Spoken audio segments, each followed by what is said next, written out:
이 시간 우리에게 주시는 하나님 말씀 마태복음 6장 33절 34절과 7장 12절에서 14절 말씀입니다. 마태복음 6장 33절과 34절, 7장 12절과 14절 말씀 제가 이어서 봉독하겠습니다. 그런즉 너희는 먼저 그의 나라와 그의 의를 구하라. 그리하면 이 모든 것을 너희에게 더하시리라. 그러므로 내일 일을 위하여 염려하지 말라. 내일 일은 내일이 염려할 것이요 한날의 괴로움은 그날로 족하니라. 그러므로 무엇이든지 남에게 대접을 받고자 하는 대로 너희도 남을 대접하라. 이것이 율법이요 선지자니라. 좁은 문으로 들어가라. 멸망으로 인도하는 문은 크고 그 길이 넓어 그리로 들어가는 자가 많고, 생명으로 인도하는 문은 좁고 길이 협착하여 찾는 자가 적음이라. 아멘. 목수의 아들로 태어나서 집을 짓다가 이 세상을 다시 짓기에 나선 분이 바로 예수님이다. 어느 건축가의 말입니다. 예수님은 이 땅에 하나님 나라를 건설하러 영원한 참된 집을 지으려 오셨습니다. 우리는 그 주님을 따라 나선 사람들입니다. 2000년 전에 갈릴리 사람들도 그 주님을 따라 나섰습니다. 제자의 길에 들어섰습니다. 하나님 나라를 추구하는 삶을 결단했습니다. 오늘 마태복음 6장 33절 산상수훈 가운데 너무나 귀한 말씀. 그런즉 너희는 먼저 그의 나라와 그의 의를 구하라. 그리하면 이 모든 것을 너희에게 더하시리라. 주님의 말씀인데 이게 그렇게 녹록하지가 않습니다. 그래서 예수님은 비유를 들어서 그 앞부분에서 몇 가지를 말씀하고 있습니다. 그리고 그 설명 끝에 오늘 그런즉, 그러니까 그 나라와 그 의를 먼저 구하라. 그 앞부분에 크게 두 가지를 말하고 있습니다. 보물을 이 땅에 쌓지 말고 저 영원한 나라에 쌓으라는 거예요. 이 땅에 쌓아놓은 건 이 땅의 것을 추구하는 삶은 결국은 썩어지고 없어질 거라는 겁니다. 저 하늘의 보물을 쌓고 하나님 나라를 추구하는 삶은 좀과 동록이 해하지 않는, 영원히 녹슬지 않는 참된 보화가 된다는 것입니다. 그리고 우리가 육신을 입었으니까 이 땅의 것을 전혀 도외시하고 나몰라라 하고 살 수는 없잖아요. 그것만 추구하고 살진 않아도 먹어야 되고 입어야 되고 마셔야 되는 겁니다. 그런데 거기에 매몰되지 말라는 겁니다. 그것은 우리가 구할 게 아니라는 거예요. 그래서 들판의 백합화, 공중에 나는 새를 비유로 들어서 그거 추구하지 않는데 그냥 하나님이 주신 본능에 따라 새는 먹이를 구하고 날아다니고 꽃은 그냥 바람에 흔들릴 뿐인데 솔로몬의 평생의 영광과도 비교할 수 없는 영광으로 그 작은 꽃 하나를 입히시는 분이 바로 하나님이다. 그 어디서 어떻게 잠을 자고 벌레를 잡아먹는지 알 수도 없는 너무나 많은 새 가운데 한 마리도 하나님이 먹이시는데 하물며 너희일까 보냐. 세상 만물을 다스리게 하나님의 형상을 입고 창조하신 우리일까 보냐. 왜 자꾸 세상 것을 추구하고 거기에 매몰되어 살아가느냐. 그것은 이방인들이 구할 것이라.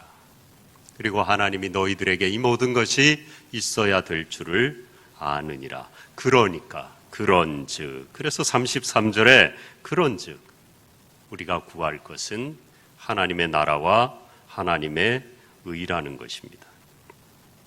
그럼에도 불구하고 성경에 나오는 제자들도 그렇거니와 우리도 기도하고 궁극적으로는 하나님의 나라를 추구하며 산다고 하지만 매일매일의 염려와 내일의 근심 때문에 짓눌려 살아갈 때가 참으로 많습니다. 두려움은 언제나 창가에 앉아 있다. 그런 말이 있어요. 이 두려움이란 놈, 걱정, 근심이란 놈은 우리 마음의 영혼의 창가에 앉아가지고요, 시원한 바람이 불어오는 걸 막습니다. 소망이 빛이 비춰오는 걸 막습니다.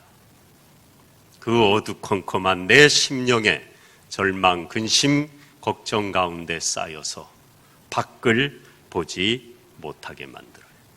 그리고 주님으로부터, 하늘로부터 오는 그 아름다운 소식을 비웃고 왜곡시켜서 창가에서 내 심령의 어두움의 그림자를 날마다 드리우고 있습니다. 행복은, 참된 보물은, 우리가 추구해야 될 것은 하나님의 나라이지. 그러면은 행복이 따라오고 하나님이 다 있어야 될 거를 아시고 오늘 이 모든 것을 너희에게 더하신다 하셨는데, 그 행복은 우리가 하나님께 집중할 때 절로 따라오는 거지, 우리가 그걸 따라가고 그걸 추구한다고 오는 게 아니라는 것입니다. 근심, 염려, 보따리밖에 남는 게 없다는 거예요. 교세라 전공이라는 기업이 있습니다. 공구 수입 판매하는 회사로 창업을 했어요. 전희인 장로님이란 분이 창업했는데 자본금 300만 원으로 시작을 해서 120명 정도의 직원이 있는 큰 회사가 되었습니다. 그런데 IMF가 터진 거예요. 길이 없는 겁니다. 그래서 하나님 앞에 매달려 기도하는 가운데 너에게 맡긴 회사를 통해 너는 영혼을 얼마나 많이 구했느냐, 그런 영적인 깨달음을 주셨어요. 회개하고 그날로부터 직원들과 함께 성경 공부를 시작했습니다.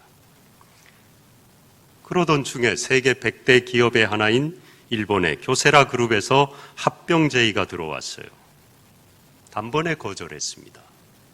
직원들과 함께 해야 되기 때문에. 아니 도대체 이해가 안 되는 거예요. 그 큰 기업에서 이 조그만 공구니까 그 같은 연관이 있으니까 이제 알게 된 관계죠. 그렇게 해서 합병하자고 살 길을 열어줬는데 거절한 겁니다. 아니 도대체 이 엄청난 제안을 거절한 사람이 누구냐? 그 이유가 뭐냐? 가족 같은 직원들 한 명도 버리지 않고 같이 가려고. 단 하나, 그 이유였어요. 1998년 투자 유치를 받게 됩니다. 절삭 공구 제작 업체로 새 출발을 합니다. 그 회사의 비전입니다. 삶의 현장에서 하나님의 나라와 의가 구현되는 사랑의 공동체를 만든다. 이게 그 기업의 비전이에요. 세상에 하나밖에 없는 기업이죠. 일터 교회의 모델입니다. 잘 되는 것만이 아니라 하자가 많이 나면 하나님 영광을 가리니까 안간 힘을 씁니다. 불량률이 거의 제로에 가까워요. 큰 기업을 이루고 그러려고 그러는 게 아니라 하나님을 믿는 기업이기 때문에 이 땅에 하나님의 나라와 의를 실현하는 공동체를 만드는 것이 그 기업의 존재 이유이기 때문에 하나님 욕 안 먹이려고 맨날 모여갖고 예배하고 성경 공부하고 믿음 좋은 척하고 산상수훈을 지키는 척하더니 맨날 불량품이나 나고 하자나 생기고, 어이구 말만 요란하구나. 그래서 하나님 영광 가르는 일 없게 하려고 불량품이 제로에 가깝습니다. 성공 스토리를 말하는 게 아니죠. 이렇게 하니까 잘 됐다, 우리도 그러면은 그런 기업 되겠다, 다 되는 거 아니에요. 그런다고 다 되면 세상에 다 잘 되게요. 성공 신화를 얘기하는 게 아닙니다. 우리의 모든 삶이 이 땅에 존재해야 되는 이유를 말하고 있는 거죠. 추구하는 방향이 무엇인가 하는 것입니다. 행복 추구에서 생명으로 돌아서야 되는 것입니다. 성공에서 사명으로 전환해야 되는 것입니다. 내 만족과 명예에서 하나님의 영광으로 나아가야 되는 거예요. 그게 우리가 이 땅의 것을 추구하는 게 아니라 저 영원한 나라 하나님의 나라와 그 의를 추구하는 삶인 것입니다.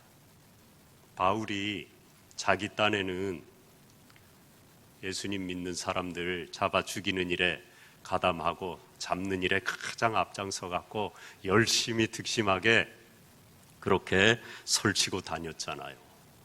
자기는 잘하는 줄 알았어요. 자기 딴에는 자기의고, 예? 아주 율법을 잘 지키는 그런 신실한 유대인이라고, 바리새인이라고 자부를 했습니다.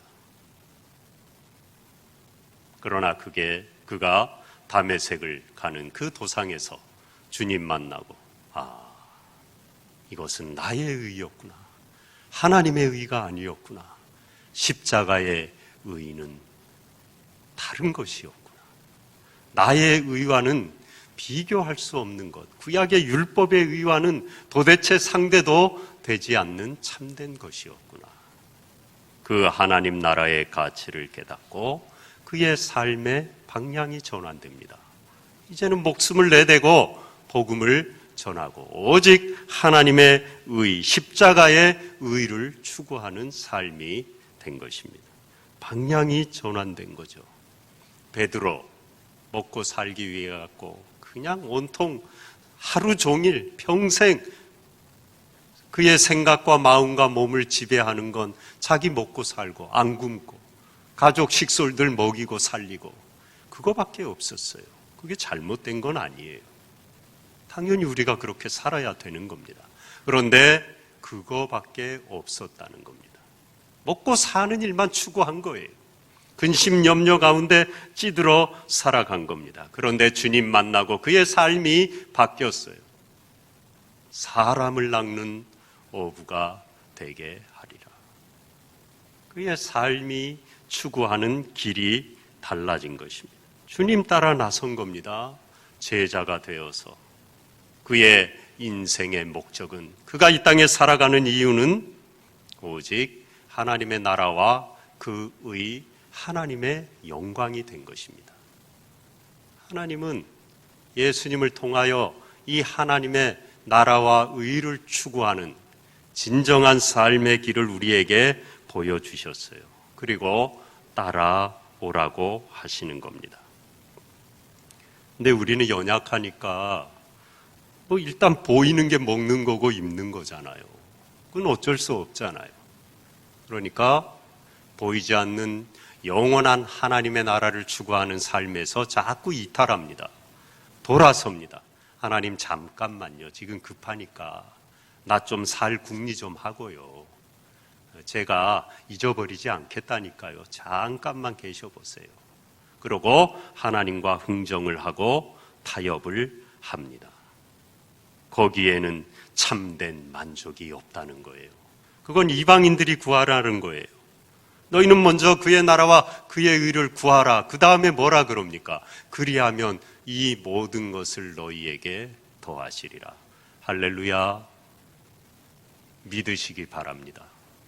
하나님이 책임지십니다. 들의 백합화 공중의 새를 먹이고 입히는 하나님이 하물며 너희일까 보냐. 사람이니까 연약하니까 믿음으로 산다고 하지만 염려 안 할 수가 없잖아요. 코로나도 걱정이 되고 자녀들 학원 미래도 이거 어떻게 걱정이 되고 뭘 준비하는 분들도 모일 수가 없으니 이거 어떡하나 한숨이 절로 나오고 그때 우리가 이 제자의 길을 포기하지 않고 끝까지 주님 따라갈 수 있는 길은 하나님께 시선을 두는 겁니다. 내 삶에서 내가 바라고 원하고 추구하는 거에서 하나님이 바라고 원하는 하나님의 목적에 집중하는 거예요. 자꾸 그리로 길을 내는 겁니다. 하나님께 향한 길을 내는 겁니다. 교회를 향한, 예배를 향한, 말씀을 향한, 기도를 향한, 찬송을 향한 길을 내는 겁니다. 하나님께로 끊임없이 가는 겁니다. 집중하는 겁니다.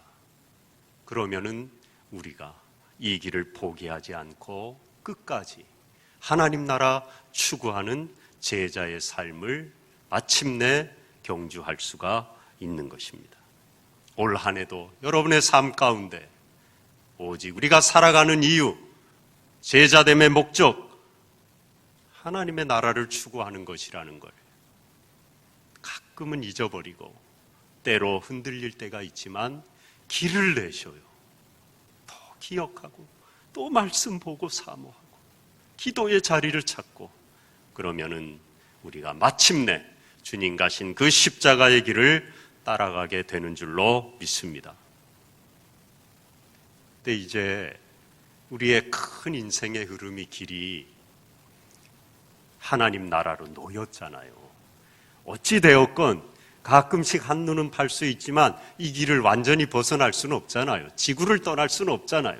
하나님의 자녀됨, 제자됨이 취소될 수는 없잖아요.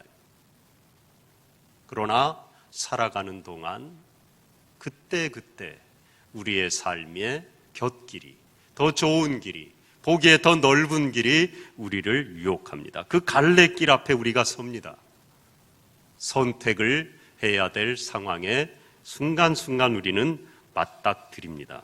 7장 13절에 그때 우리는 어떻게 해야 되느냐? 좁은 문을 선택하라는 거예요. 문이 좁으니까 길도 좁아요. 그러나 그 끝에 생명이 있다는 겁니다. 넓은 길은 넓은 문으로 연결되어 있는데 문이 넓고 야 여긴 길도 편하고 좋고 쉽겠구나, 막 달려갈 수 있겠구나. 진짜 문을 열었더니 길이 좋아요. 88 고속도로처럼 뻗었어요. 그런데 그 끝은 멸망이라는 거예요. 보이진 않지만 우리가 순간순간 하나님의 나라를 추구하는 이 인생길을 살아갈 때, 선택의 갈림길에 섰을 때 보이는 걸 보지 말라는 겁니다. 끝을 보라는 겁니다. 좁고 가시밭길 같고 협착한 길이어도 그 끝에 생명의 주님이 계시는 그 길이 우리가 걸어가야 될 길이라는 거예요. 영원의 관점에서 현재를 보라는 거죠. 현재만 보지 말라는 거예요. 지금 당장 꿀같이 좋고 내 입에 달고 다 잘 될 것 같고 그것만 보지 말고 믿음의 눈을 감고 그 길 끝에 누가 계신지 그걸 보라는 겁니다. 끝으로 가야 돼요. 믿음은, 신앙생활은, 기도는 끝을 보는 겁니다. 지금 당장 이 길이 어렵고 힘들고 그걸 보는 게 아닙니다. 지금 당장 좋고 나에게 맞고 내가 바라던 바고 그걸 보는 게 아니라 주님이 뭐라고 하시는가? 이 길이 영원과 연결된 길인가? 영원의 관점에서 현재를 바라보는 것, 그게 신앙생활이고 우리가 걸어가야 될 길인 것입니다. 어느 집회에서 이제 설교자들이 설교를 하는데 이제 강사들이 여러 명이 초대가 되어서 설교를 하는 거예요. 집회를 장시간 하는 겁니다. 근데 처음 설교하신 분이 이 부활에 관한 설교가 주제인데 했는데 난리가 났어요. 은혜가 받고 그냥 이 두 번째 강사로 설교를 해야 되는 분이 너무 걱정이 되는 거예요. 은혜란 은혜는 다 끼쳤는데 난 무슨 말을 하나? 할 말 다 했는데. 그리고 강단에 올랐습니다. 설교를 시작했습니다. 오늘은 금요일입니다. 주일이 오고 있습니다. 그리고 점점 강하게 외쳤어요. 오늘은 금요일입니다. 주님이 십자가에 달리신 날입니다. 그는 돌아가셨습니다. 더 이상 이 땅에 계시지 않습니다. 하지만 주일이 오고 있습니다. 좀 더 강하게 또 외쳤습니다. 오늘은 금요일입니다. 마리아가 통곡합니다. 제자들은 사방으로 도망갔습니다. 세상에는 희망이 없습니다. 그러나 주일이 오고 있습니다. 누군가가 그 청중 가운데 계속하세요 외쳤습니다. 오늘은 금요일입니다. 빌라도가 손을 씻고 있었습니다. 바리새인들이 둘러싸고 있었습니다. 로마 군인들이 주변을 지키고 있었습니다. 하지만 주일이 오고 있습니다. 또 청중 가운데 누가요? 형제여 계속 설교하십시오. 또 외쳤습니다. 오늘은 금요일입니다. 사단이 자기의 미끼를 던지고 있습니다. 세상의 법이 자기의 명령을 따르면 모든 나라들이 자거에게 애걸하리라 생각하고 있습니다. 하지만 주일이 오고 있습니다.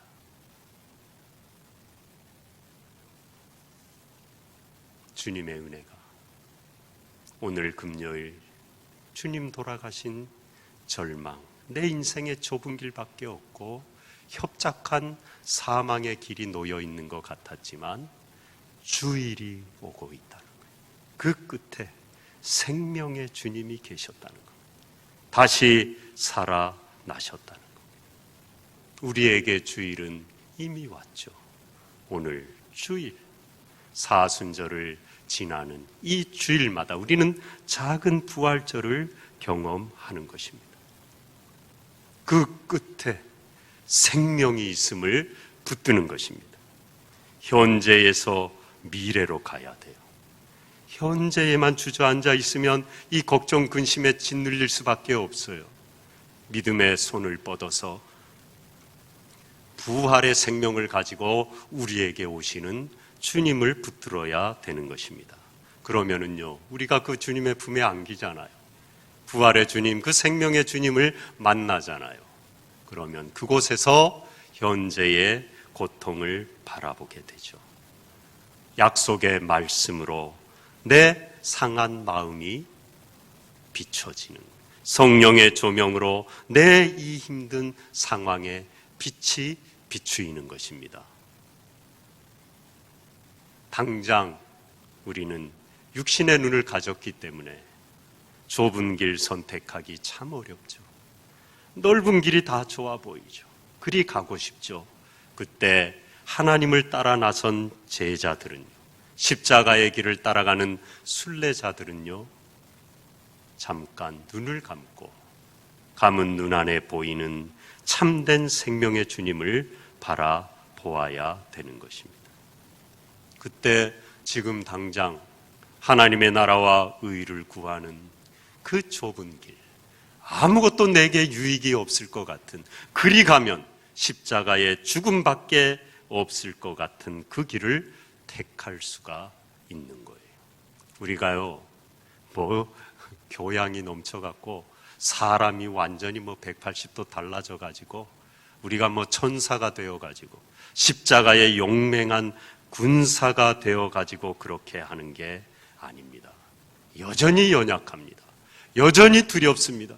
좁은 길 뿌리치고 싶습니다. 넓은 길 택하고 싶습니다. 그러나 그때마다 잠깐 걸음을 멈추고 하늘에 잇대어 주님의 음성을 듣는 거예요.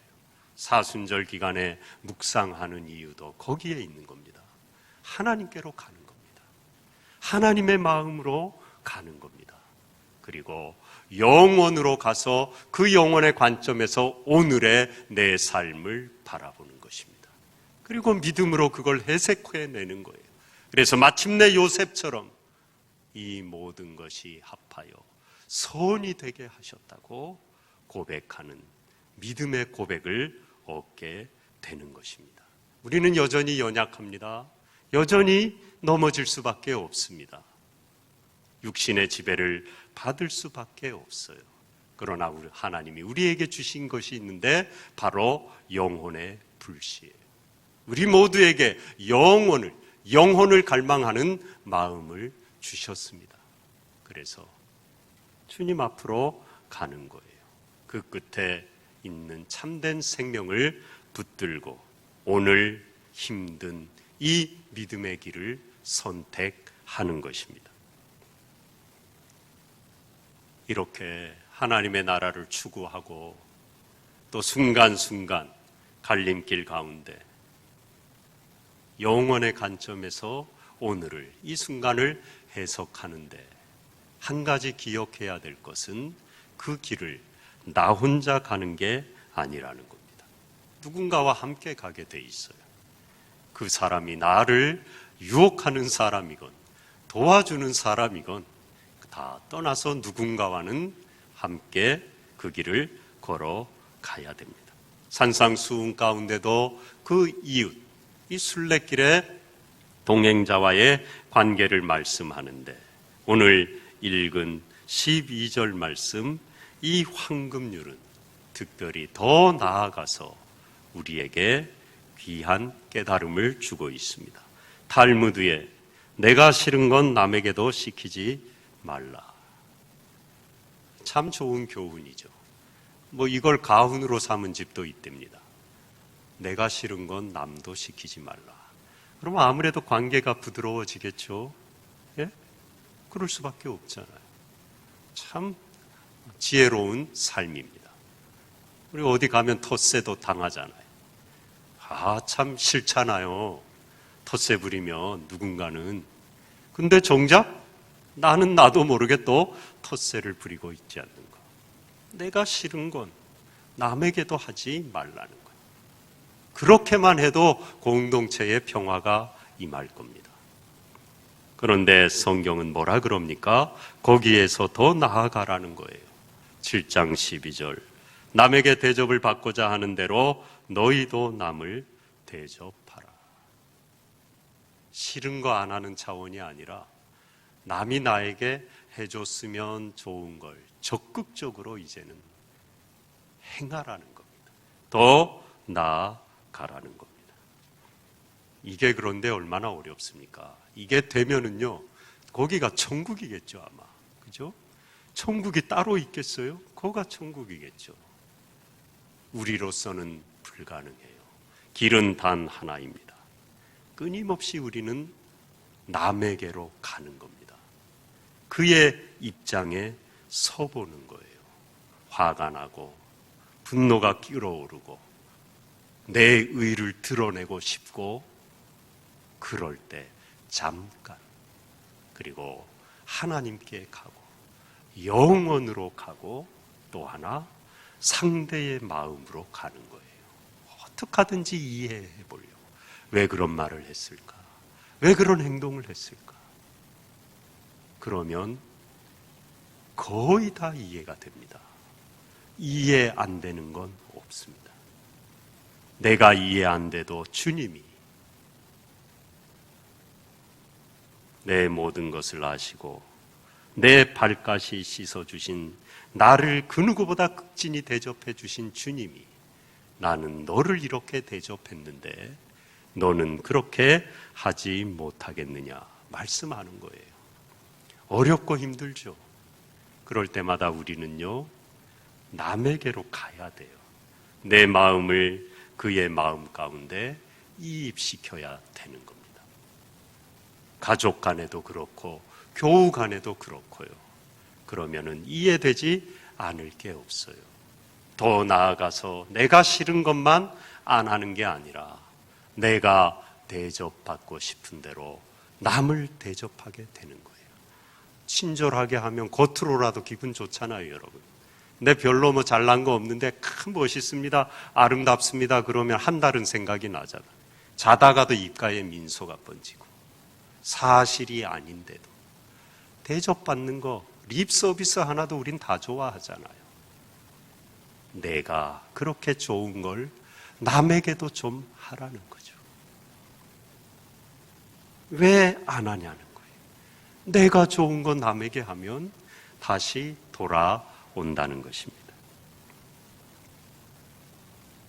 예수님은 이 땅에 하나님의 나라를 건설하러 오셨어요. 하나님 나라 보좌 우편 그 넓은 자리, 넓은 문, 모든 하늘의 영광과 추구할 수 있는 것을 다 버리시고 낮고 낮은 곳에 좁은 문으로 십자가의 고통의 길을 선택하셨습니다.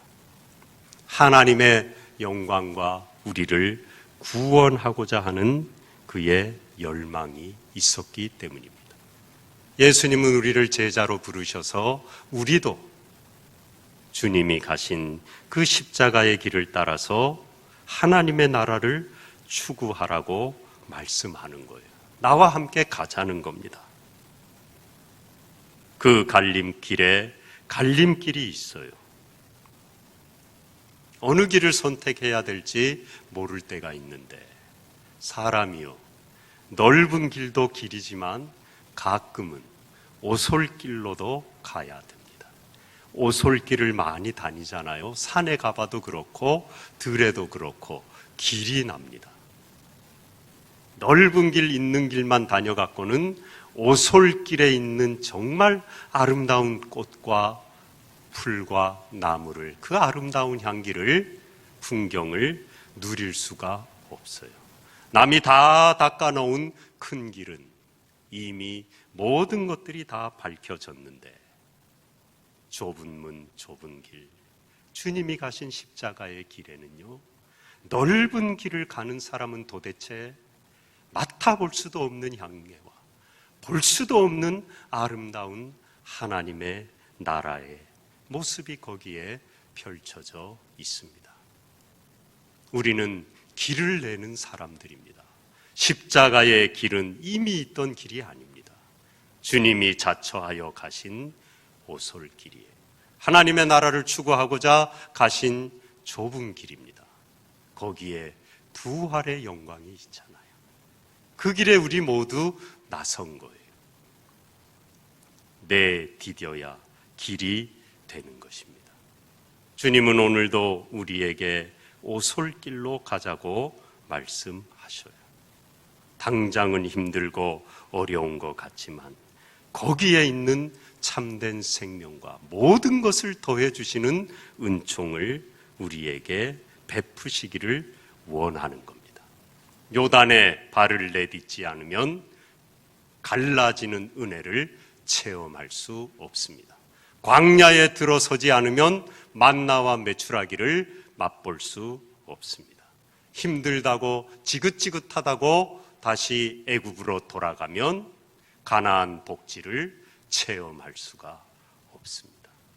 광야길, 오솔길, 주님 손 붙들고 함께 나아갈 때 거기에 주시는 하늘의 만나를 맛보며 가난한 복지, 모든 것을 더해 주시는 하나님의 은혜를 체험하는 거예요. 그것이 바로 신앙생활이요, 순례자의 삶인 것입니다. 디뎌야 됩니다. 주님이 지금 말씀하고 우리에게 요청하고 있는 것입니다. 그 나라와 그 의를 구하라. 남들마다 하는 좁은 길, 좁은 문으로 들어가라. 거기에서 내가 너를 만나 주겠다. 참된 기쁨과 만족을 내가 예비하고 있다. 말씀하고 있는 것입니다. 사순절 기간에 그 주님이 가신 십자가의 길을 묵상하며 주님을 향한 이 길을 많이 내시기 바랍니다.